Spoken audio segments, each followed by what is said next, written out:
Hello everyone, happy Tuesday. In Slater Park one more time. I don't know how many more times I'll be able to be in here because it's probably going to get cool and there'll be no leaves on the trees soon. But anyway, I love it here. It's such a pretty park. So this story that I'm going to share with you is it's a short story to inspire you to take charge of your life. And it was written by Alison Fischer Ellison. It begins with, I thought I was in charge of my life until I realized my life was in charge of me. When you're trying to take charge of your life, have you ever created a task list and then checked off each item one by one? Or have you put happiness on hold while you clean up, pack up, and box up the messes a busy life has delivered right to your doorstep? I'm going to tell you a story that sums up the process of letting go. Letting go of a busy, chaotic, multitasking life for a life of soulful simplicity. Aren't you ready to take charge of your life and fill it with connection, collaboration, and appreciation for every moment? Inspiration for this story comes from a book written by Guy Finley, A Secret of Letting Go. And she is paraphrasing and adding her spin because this story is her story and it might be yours too. I thought I was in charge of my life. It seemed I had been walking for a very long time. My legs were weary, my arms felt as though they had become part of the bags I was carrying. Shifting the bags from one hand to another, I knew the aching had settled in for good. If only I could put these bags down. But I was in a hurry. As I reflected on all I was carrying, I kept reminding myself that being organized and practical was the smart way to live. Just like my bags, my many possessions, clothes, and relationships were all packed up too. I took great pride in being a master organizer, always on top of what I had, what I needed to do, and what was to come next.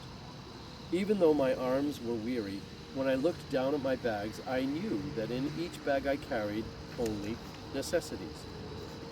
One bag contained plans for the future.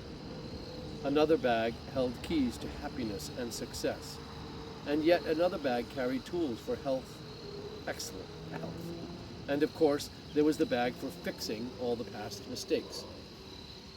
Setting down my bags, I was startled by a voice that said, "That's quite a load you're carrying. I used to have many bags too. Care to sit?" The stranger smiled and said, "I too carried many bags." A little voice kept saying, "I'm so tired, can't I leave these bags behind?" For years I ignored this voice because I had people to see, things to do, and successes to prove.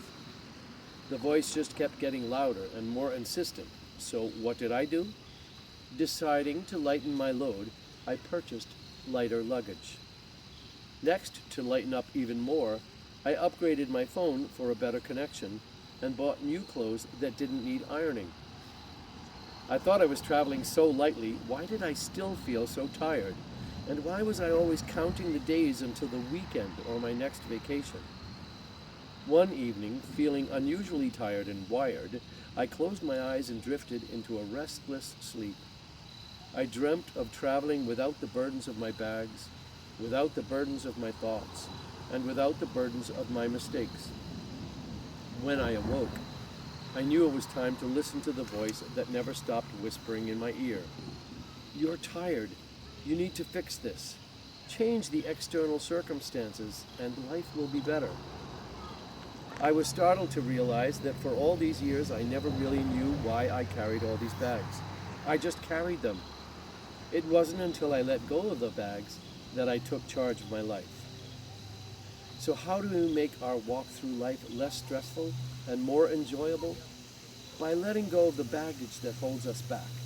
No matter how light the luggage, it's not going to make the heavy burdens we choose to hold on to any lighter. When I let go, I figured out where I was going. By letting go, I lost the need to control and worry, and instead created a life of soulful simplicity. I think that there's a little bit of a lesson for everybody in this little story. But for me, it's a constant reminder that we need to just let go of life and enjoy it. Not to stress about everything that there is in life that we could stress about. By letting go, we can let God in, and we can let God lead the way for us. And if we know that someone else is leading the way, it makes it a lot better and a lot less stressful. That's all for today, folks. God bless you and have a great day.